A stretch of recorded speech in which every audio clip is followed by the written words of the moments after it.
شريك له ونشهد أن محمدا عبده ورسوله أما بعد فأعوذ بالله من الشيطان الرجيم بسم الله الرحمن الرحيم إلا من أتى الله بقلب سليم صدق الله العلي العظيم ودور الشريف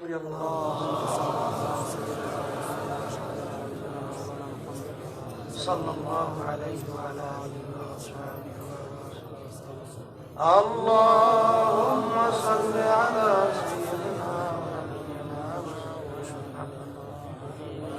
وحبيبنا ومولانا محمد صلى الله عليه وعلى آله وأصحابه وبارك وسلم اللهم صل على سيدنا ونبينا وشفيعنا وحبيبنا ومولانا محمد صلى الله عليه وعلى آله وأصحابه وبارك وسلم শুকরিয়া আদায় করতেছি মহান রব্বুল আলামিনের দরবারে দুনিয়ার সমস্ত কাজ থেকে বিরত রেখে এত রাত্র পর্যন্ত শীতের মধ্যে কষ্ট স্বীকার করে দিনই মাহফিলে আল্লাহ আমাদেরকে বসার আলোচনা করার শোনার তৌফিক দান করলেন শুকরিয়া দান সবাই বলি আলহামদুলিল্লাহ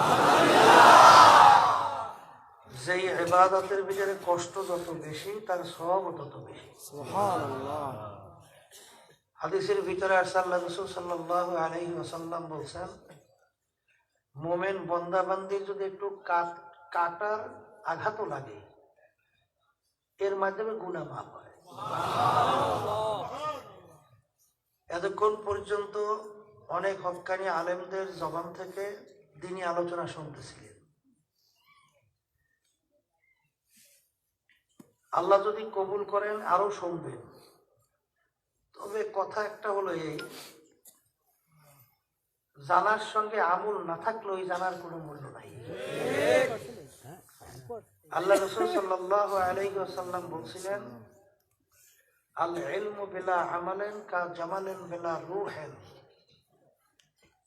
আল ইলমু বিলা আমালিন কা বাইতিন বিলা সাতিন আল ইলমু বিলা আমালিন কা থামারিন বিলা শাজারিন আল্লাহ রাসূল সাল্লাল্লাহু আলাইহি ওয়াসাল্লাম বলেন ইলম আছে জানা আছে মানা নাই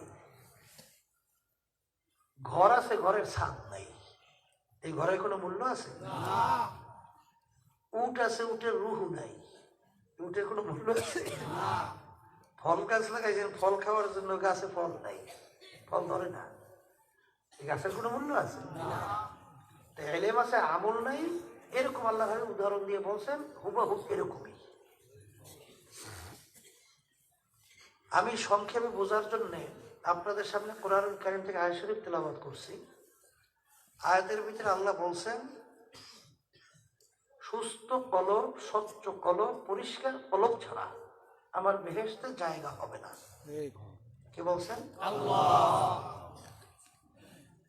এই আলোচনার মাধ্যমে আমি মূলত বোঝাতে চাই মানুষের সুরাত আকৃতি হইলে মানুষ হওয়া যায় না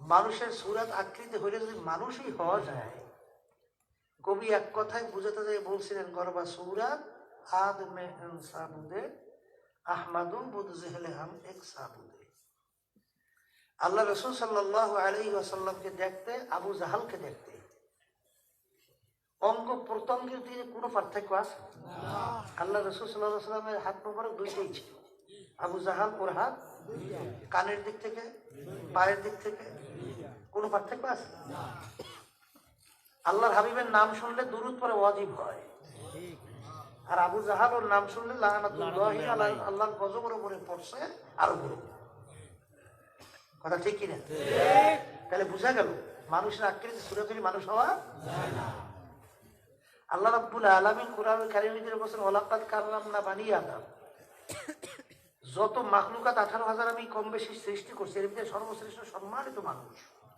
কি বলছেন? ওই আল্লাহ রাব্বুল আলামিন কোরআনুল কারীমে অন্য আয়াতে বলেন উলাইকা কাল আনআম বাল হুম আযাল। এক শ্রেণী মানুষ আছে চতুষ্পায় জানোয়ারের মতো, এর চেয়েও খারাপ, নিকৃষ্ট জানোয়ারের চেয়েও খারাপ। সারুল বারিকা। তাহলে বুঝা গেল মানুষের সুরত আকৃতি হইলে মানুষ হওয়া। তাই মানুষ কাকে বলে এইটা জানা বোঝার জন্যই এই মাহফিলের ব্যবস্থা। ঠিক না? আল্লাহ রাসূল সাল্লাল্লাহু আলাইহি ওয়াসাল্লাম বলেন আলা ইন্না ফিল জাসাদি মুদগাহ ইযা সালুহাত সালুহাল জাসাদু কুল্লু ওয়া ইযা ফাসাদাত ফাসাদাল জাসাদু কুল্লুহু আলা ওয়াহিয়াল কলব। প্রত্যেকটা মানুষের মধ্যে একটা গোশতের টুকরা আছে। ওই গোশতের টুকরা যখন ভালো হয় এক পর্যায়ে মানুষটা ফেরেশতার চেয়েও সম্মানিত হয়। কথা ঠিক কিনা? কিসে সম্মানিত? ফেরেশতার চেয়েও সম্মানিত। বাজান বর্তমানে এক শ্রেণী আমার বাবারা আছে একটু আবেগ বেশি, একটু বাইরে শেষ পর্যন্ত আমার নবীকে ভালাইতে যায় ফেরেশতার বাগে। কথা ঠিক না বেটি? আচ্ছা বলেন তো, দুনিয়ার একটা নিয়ম আছে, যারা গোপালগঞ্জে হেরা যদি পরিষদ আমার বাড়ি গোপালগঞ্জ, কে পরিষদ দিল এখন তো প্রধানমন্ত্রী বাড়ি কই? তাহলে প্রধানমন্ত্রীর বাড়ি গোপালগঞ্জ, ওই পরিচয়টা দিলে তার দাম বাড়ে। কথা কন না? প্রধানমন্ত্রী আমার খালা, আমার ফুফি, এই পরিচয়টা দিতে পারলে লোকটার দাম কি বাড়ে কি বাড়ে না? আল্লাহ রাসূল সাল্লাল্লাহু আলাইহি ওয়াসাল্লাম আমাদের পক্ষে থাকলে আমাদের দাম বাড়ে না, ফেরেশতার পক্ষে থাকলে আমাদের দাম বাড়ে। আমাদের পক্ষে দাম। কথা কয় না? এক শ্রেণী আমার বাবারা কিন্তু জোর দিয়ে এত তাকিদ দিয়ে বলে আল্লাহ নবী নূরের তৈরি। কয় কি কয় না? কি জোরে কয় না? কি বলে কি বলে? আমি বলি ফেরেশতারা কিসের তৈরি? কথা কয় নূরের তৈরি। আচ্ছা তাইলে যদি আমি বলি আল্লাহ রাসূল নূরের তৈরি, কার ভাগে যায়? কথা কন, তাহলে আমাদের দাম বাড়ছে। আর যদি বলি নবী আবার আমাদের মতোই একজন মানুষ, দাম বাড়ছে কার? কথা কয় না? একদম আবেগ বেশি বাইরিয়া আমার নবীকে ভালাই দেয় ফেরেশতার ভাগে। আল্লাহ রাসূল বলেন আনা বাশারুম মিসলুকুম, আমি তোমাদের মতোই একজন মানুষ, কিন্তু পার্থক্য পর্দার মধ্যে শেখ হাসিনা হাত পাও আর আমনাকে বাড়ি জরিনের মা, এর হাত পাও কয়টা? জরিনের মার পর্দার মধ্যে কি এক, কিন্তু সুরাজ সেকেল তো সব এক। মহিলাকে যে অঙ্গ প্রত্যঙ্গ পর্দার মধ্যে কোনো পার্থক্য আছে? কিন্তু ব্যাপার হয়েছে তার পাওয়ারটা বাড়ছে কা? প্রধানমন্ত্রী ওই পাওয়ারটা তার কাছে থাকার কারণে তার মূল্য কি? বলেন কথা ঠিক কিনা? আল্লাহ রাসূল সাল্লাল্লাহু আলাইহি ওয়াসাল্লামের মূল্য আমাদের সে বাড়ছে কেন, আমাদের সে ব্যতিক্রম কেন? আল্লাহর হাবিবের কাছে একটা পাওয়ার আছে, এই পাওয়ারটা হইল ওহী পাওয়ার, যেই পাওয়ারটা তোমার আমার নাই। কথা ঠিক না বা ঠিক? তাহলে আল্লাহ রাসূলের কাছে ওহী আসে, পাওয়ার আসে, আর তোমার আমার কাছে পাওয়ার আসে না। যে বলেন কথা ঠিক? এই জন্য আমি বলতে চাইছিলাম বাজানদেরকে, যে কলব সম্পর্কে আল্লাহ রাব্বুল আলামিন বলেন পরিষ্কার না হলে আমার বেহেশতে জায়গা হবে না। আর আল্লাহ রাসূল সাল্লাল্লাহু আলাইহি ওয়াসাল্লাম বলেন প্রত্যেকটা মানুষের মধ্যে গোশতের টুকরা, ওই যখন ভালো হয় ফেরেশতার চেয়েও কি হয়? সম্মানিত হয়। তা বুঝবেন কেমনি? শুনেন নাই যে দুই কাঁধের দুই ফেরেশতা নাম কি? কি কয়? মিয়ানে আসে তোমা আসু রামজি, এই কিরামান কাতিবিন রাহাম খবর নিস। দুই কাঁধের ফেরেশতা বান্দাবান্দির সঙ্গে আল্লাহর সঙ্গে যে কি সম্পর্ক, দুই কাঁধের ফেরেশতা পর্যন্ত খবর রাখতে পারে না। কথা ঠিক কি না? আল্লাহ রাসূল সাল্লাল্লাহু আলাইহি ওয়াসাল্লাম সবে মেরাজে গেছে, জিবরাইল আলাইহিস সালাম একটা জায়গা বলতে যাইয়া আর যাইতে পারে না বলতো, কিন্তু আল্লাহ রাসূল সাল্লাল্লাহু আলাইহি ওয়াসাল্লাম যেখানে যাইতে পারছে জিবরাইল সেখানে যাইতে পারে নাই। কথা ঠিক কি না? মুসা আলাইহিস সালাম রওনা করছে, পথের পাশে থেকে গাছের গোড়ায় বসে রাখাল বলতে আছে মালিক তোমারে পাইলে তো আমার দুধ ছাগলের দোহাই পান করাইতাম, পাইলে সুন্দর মতো গোসল করে সাজাই পড়াই দিতাম। নবীকে আরে শব্দ বসছে, ধমক দিল, এ আহাম, তুই কি বলতেছ? আমার মালিক তোর আমার মতো এরকম সেকেল ছুটা? তুই মানুষের সঙ্গে আল্লাহর তুলনা করছিস, তুই শিরক করছিস। ধমকের সঙ্গে সঙ্গে রাখালের খেয়াল কি হয়ে গেছে? রাখাল উঠে চলে গেছে জঙ্গলের দিকে, ওদিকে আল্লাহ রাব্বুল আলামিন ওহী পাঠাতে নবীর কাছে। ওহী পাঠাতে কার কাছে? ওহিয়া মাঝে সোহে মুসা আল খুদা বান্দায়ে মারা তেরা কর দে জুদা। এ জামানার নবী মুসা, তোমাকে আমি দুনিয়ায় পাঠাইছি আমার বন্দাবান্দিকে আমার সঙ্গে জোড়াই দেওয়ার জন্য, আমার সঙ্গে পৃথক করার জন্য তো তোমাকে পাঠাইনি। তা আমার সঙ্গে জোরানো বন্দাকে তুমি আমার সঙ্গে কেন পৃথক করছো? কে বলতেছে? আল্লাহ। নবীর খবর নাই এক রাখালের সঙ্গে আল্লাহর কি সম্পর্ক, কথা কয় না? জোরে বলেন। মুসা আলাইহিস সালামের জামানায় ৭০,০০০ জাদুকর তারা করেছে ফেরাও, জানেন না ঘটনা? মুসা আলাইহিস সালাম এক পাশে দাঁড়ানো, জাদুকররা তো পাট পাকায় ছেড়ে দেয়, বড় বাঘ হয়ে যায়, সাপ হয়ে যায়, বিশাল বিশাল ব্যাপার। মুসা আলাইহিস সালাম একটু মানবিক দিক থেকে একটু ভয় থরকম্প না। আল্লাহ রাব্বুল আলামিন বলে, মুসা তোমার হাতে কি? বলে রাব্বুল আলামিন হাতে লাঠি। ছাড়ো। ছাড়ার সঙ্গে সঙ্গে লাঠি গড়ে দিয়ে বড় এমন সাপ হয়ে গেছে, এক গ্রাসে জাদুঘর সব জাদুগিরি খাই গেছে। ওই মুহূর্তে আল্লাহ রাব্বুল আলামিন ৭০,০০০ জাদুকরের সামনে থেকে ৭০,০০০ নূরের পর্দা উঠাইয়ে দিয়া আল্লাহর সাথে সাক্ষাৎ করছে। আল্লাহর পরিচয় মুহূর্তের ভিতরে। ফেরাউন যত চেষ্টা করছে এক জাদুকরকেও আর মুসা আলাইহিস সালাম এবং তার খোদার উপরে ঈমান আনা থেকে ফিরাইতে পারে না। এই জন্য আমার বাজানদেরকে বলবো, এই পাওয়ারটা কোথায় বোঝেন? কলবের পাওয়ার। ওমর ফারুক রাদিয়াল্লাহু তাআলা মসজিদে খুতবা দিতেছেন, সারিয়া রাদিয়াল্লাহু তাআলা প্রায় ২৫০ কিলোমিটার কম বেশি যুদ্ধের সেনাপতি দায়িত্ব পালন করে যুদ্ধ করতেছে। আমি খুতবা করতেছে মসজিদে, দূরত্ব কত? ২৫০ কিলোমিটার। আমি খুতবা পড়া অবস্থায় বলতেছে, সারিয়া পাহাড়ের দিকে তাকাও। খুতবা পড়তেছে, খুতবা বলতে সারিয়া পাহাড়ের দিকে তাকাও। খুতবা শেষ, নামাজ শেষ, জিজ্ঞেস করে আমি ব্যাপারটা তো কিছু বুঝলাম না।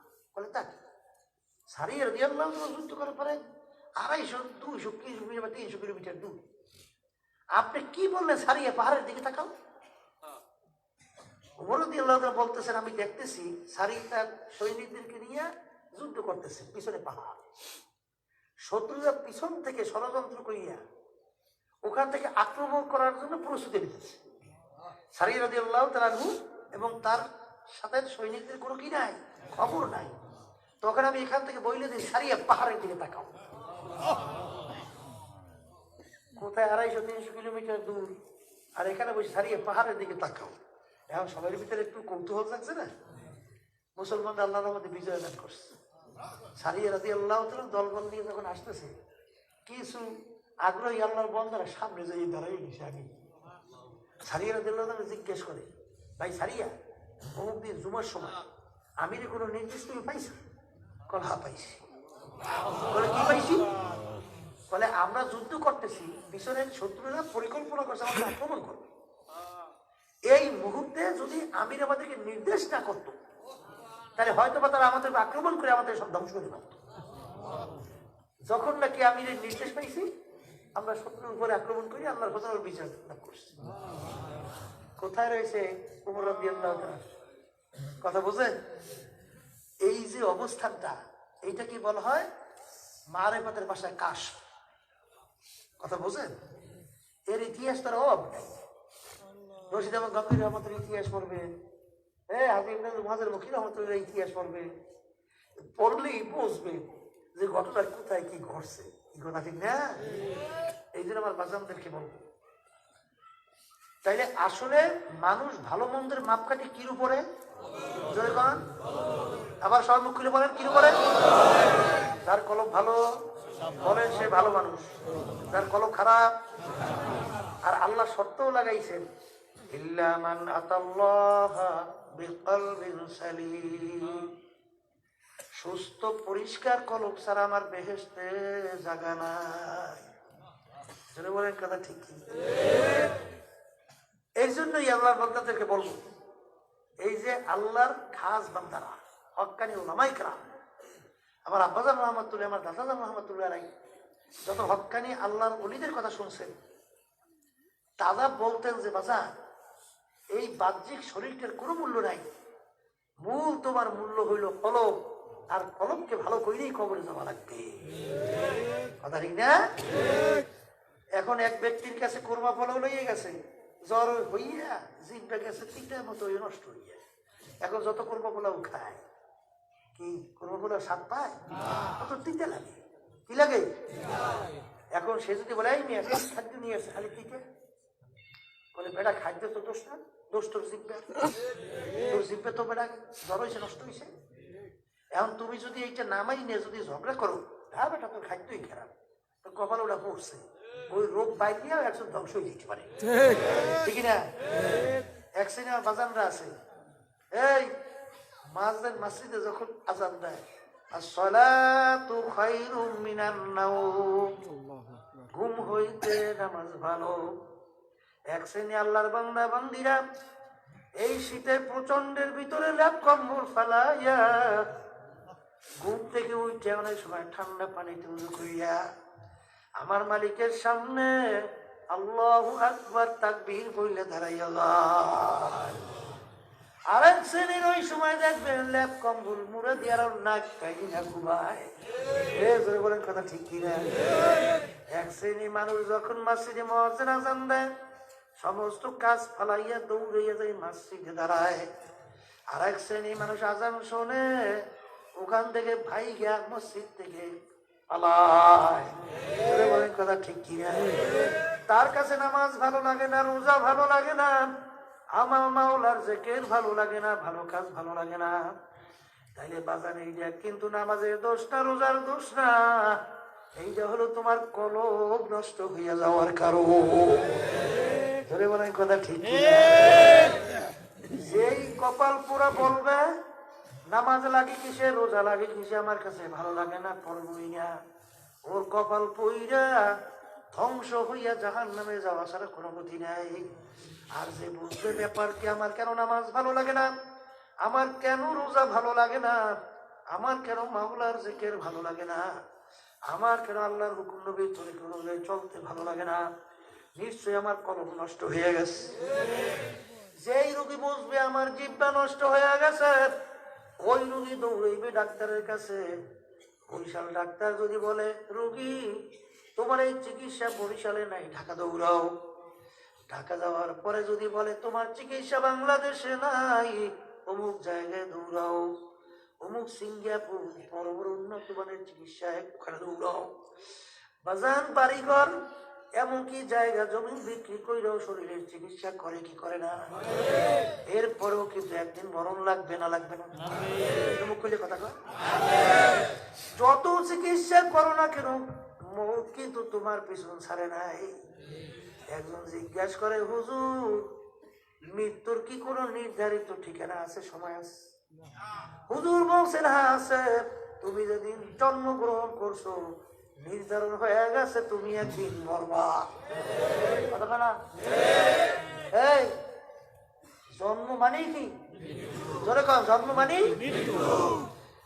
যেই আল্লাহর বান্দা বান্দি আল্লাহু আকবার কলবের রোগ না সাইরা যদি কবরে যায়, কবরে তার কোনো উপায় নাই, আসলে মিজানে পৌঁছে রাতে কোনো উপায় নাই।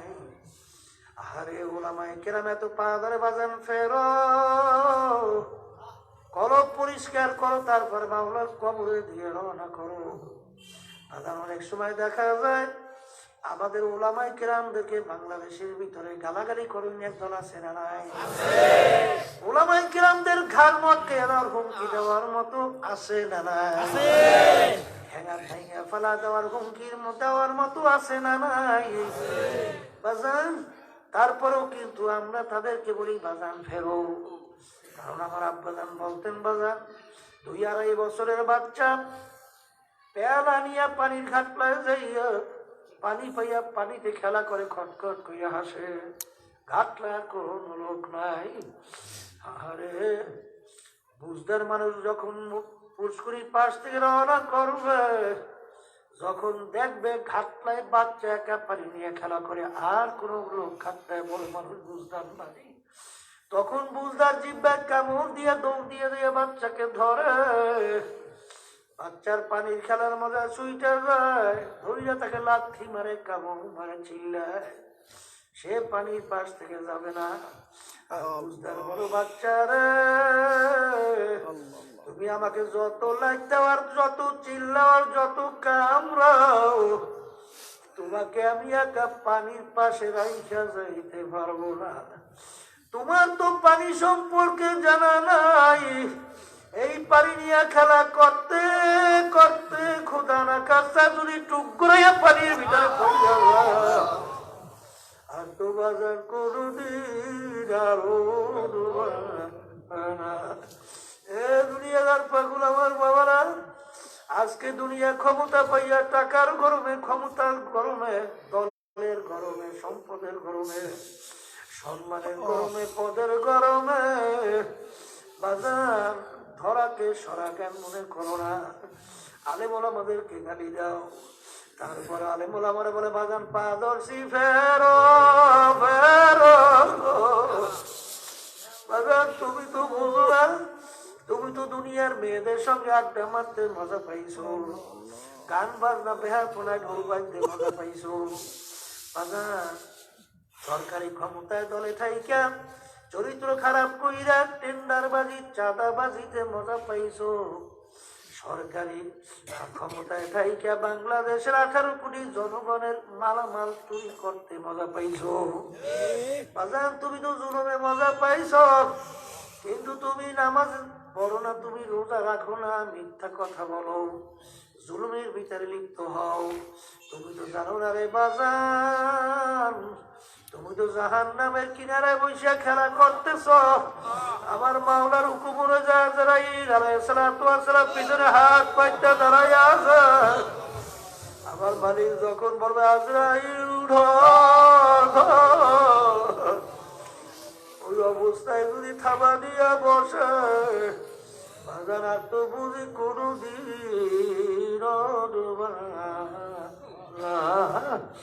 এই জন্য বাজার ওরা আমাদেরকে বিভিন্ন গালাগালি করে, তারপরেও আমরা বাজানদেরকে আহ্বান করে আসো।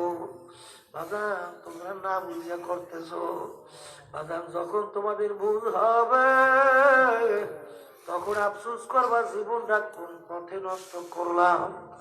এই জন্য আমার বাজানদেরকে বলবো, পর্দালে মা বোনদেরকে বলবো, বাজান আমার কথা না, কোন মোল্লা মৌলবীর কথা না। আল্লাহ রাব্বুল আলামিন বলছেন ইল্লা মান আতাল্লাহা বিকলবিন সালিম।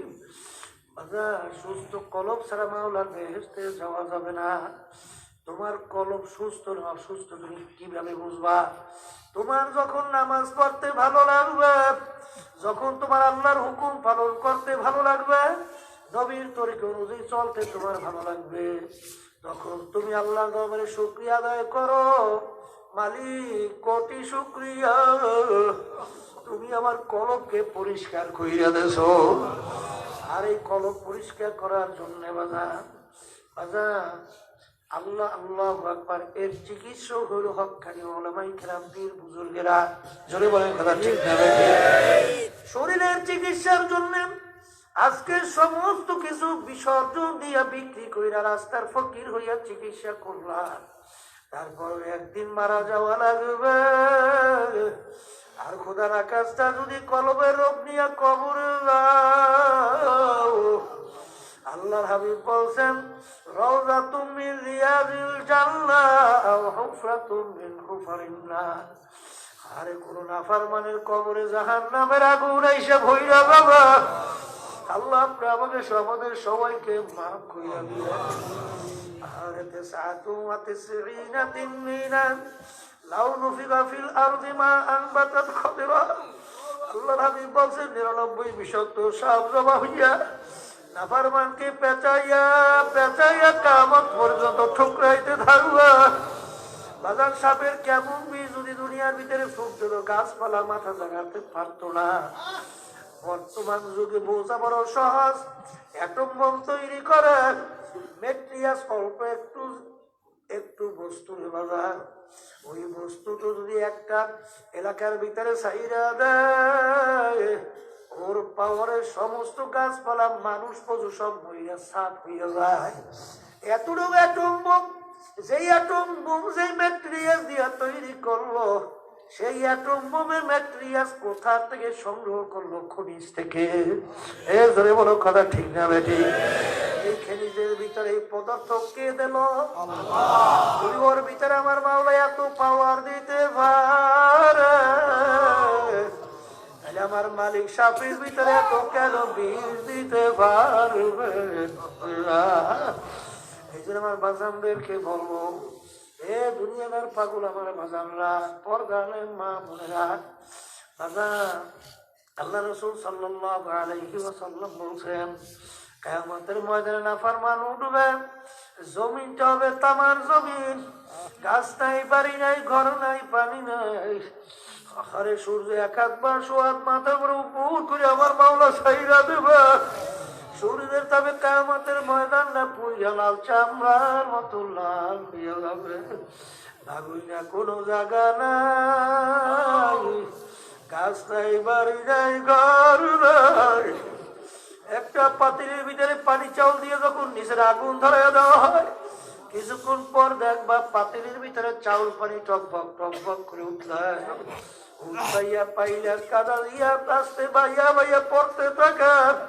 বাজার কিয়ামতের ময়দানে সূর্যের তাপে নাফরমানদের কানটা টাস টাস কইরা ফাইটা মগজগুলা ভাতের মতো উঠলাইয়া টকবক কইরা পড়তে থাকবে।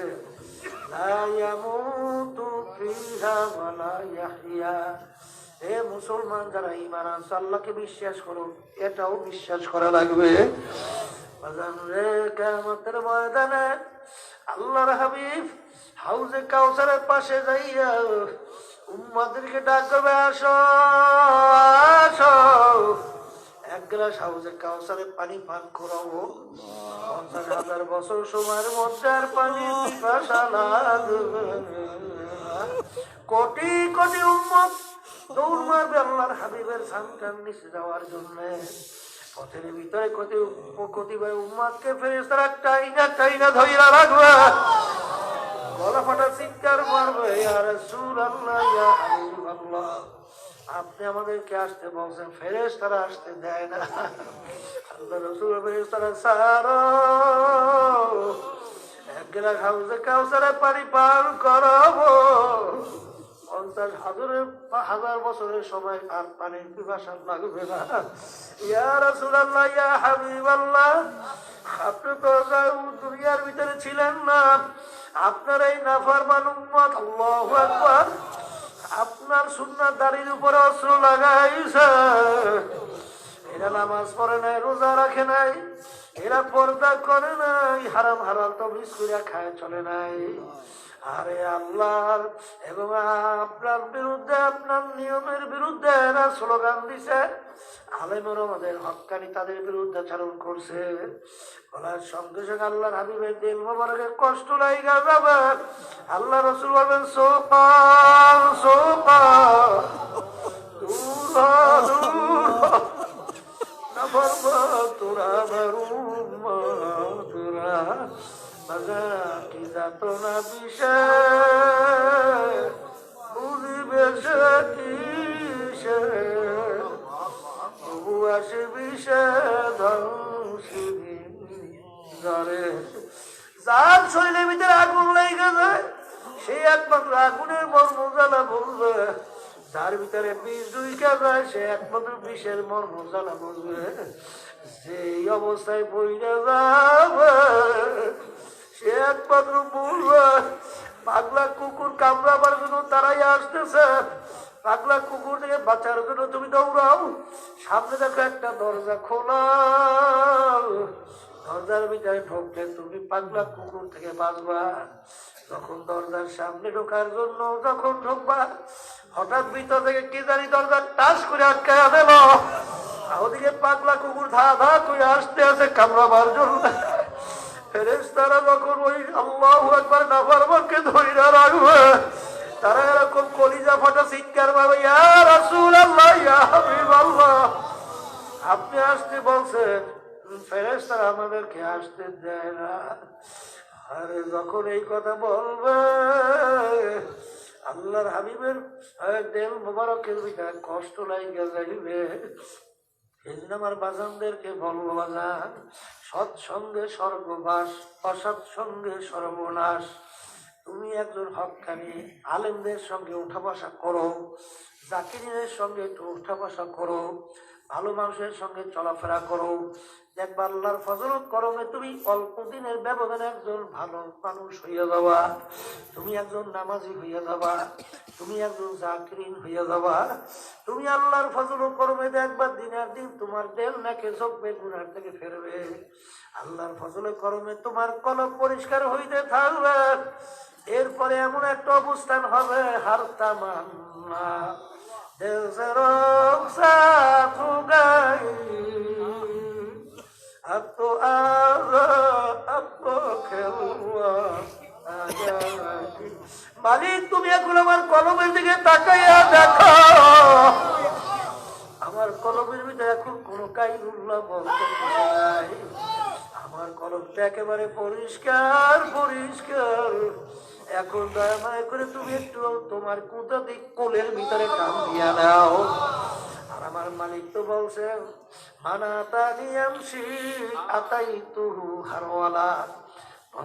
যখন আমার মালিককে পাওয়ার জন্য হাইটা হাইটা রওনা করবে, আমার মাওলার রহমত দৌড় দিয়া যাইয়া ওই বান্দা বান্দিকে মাওলার কুদরতি রহমতি কোলে টাইনা জায়গা দেবে। এই জন্য আমার বাজানদেরকে বলবো, বাজান, দুনিয়ার যে কোনো কাজে 5 বার যদি ঠকো, আবার চেষ্টা করলে জিতবার আশা করা যায়। বিশ্বাসে কিন্তু বিশ্বাস নাই, সেকেন্ডের কোনো ভরসা নাই। আজকে আমি শুনতেছিলাম বাজান চরমনাইতে বসে একজন আমাকে বলে, হুজুর আজকে ওই এলাকা থেকে প্রায় 3 জন লোক মারা গেল। সেদিনকার আমাদের নুরুজ্জামান ভাই খাদেম সুস্থ মানুষ যাইয়া শুইল। এরপরে খবর হলো আর হুশ নাই। পরবর্তীতে তিনিও দুনিয়া থেকে বিদায় হয়ে গেল। কে কখন কোন সময় রওনা করবে কারো জানা নাই। বাজান বাকির নাম কিন্তু ফাঁকি। আমার মালিক যখনই মাহফিলে নিয়ে আসছে, আমার মালিকের দরবারে সারেন্ডার হইয়া যাও। মালিকের দরবারে নিজে নত জানু হইয়া 2 চোখের পানি ছাইরা দাও। মালিকের দরবারে মাপ চাও। যদি পাহাড় পরিমাণও না জানা গুনাহ হইয়া থাকে, খালেস তাওবা যদি করতে পারো, আমার মালিক মাফ করবে। শুধু তাই না, তোমার গুনাহকে মালিক নেকের দ্বারা পরিবর্তন কইরা দেবে। আল্লাহুম্মা আমিন। এই ঘরের মেয়ে লোকরা হাত উঠা, গুনার কথা মনে করো, 2 চোখের পানি ফেলাও। মাওলার দরবারে কান্দো,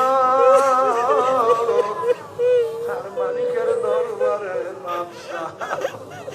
তুমি কান্না না জীবন জীবনে মরবে। একদিনে ঘরে দরজা দিয়া নতুন বউ হইয়া উস্কারে মা। কত মেয়ে লোকে শরবত খাওয়াইলো, কত মেয়ে লোকে বাতাস করলো। আবার এমন একটা দিন আসবে, এই ঘরের দরজা দিয়া মরা লাশ হইয়া বের হওয়া। ছেলে কাঁদবে মামা করে,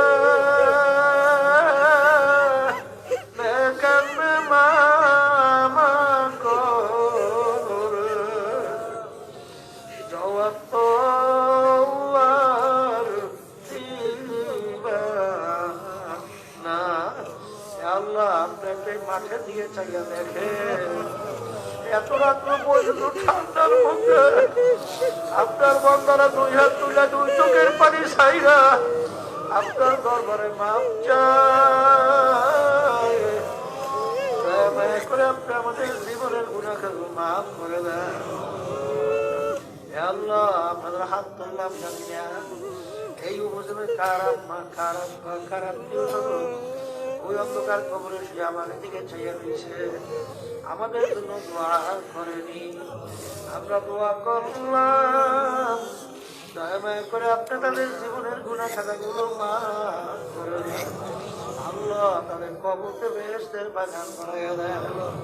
হে আল্লাহ মাদ্রাসা মসজিদকে আপনি দিনের জন্য কবুল করে নেন। যারা সাহায্য সহযোগিতা পরামর্শ দিয়ে করলো সবাইকে দুনিয়া আখিরাতে সম্মানের ব্যবস্থা করে দেন। হে আল্লাহ মাহফিলকে হেদায়েতের জরিয়া বানায়া দিয়েন। আল্লাহ আল্লাহ হককে আপনি হক হিসেবে প্রকাশ করে দেন, বাতিলকে বাতিল হিসেবে প্রকাশ করে দেন। হকের পক্ষে আমাদের সকলকে থাকার তৌফিক দান করেন। সুবহান রাব্বিকা রাব্বিল ইজ্জাতি আম্মা ইয়াসিফুন ওয়া সালামুন আলাল মুরসালিন আলহামদুলিল্লাহি রাব্বিল আলামিন।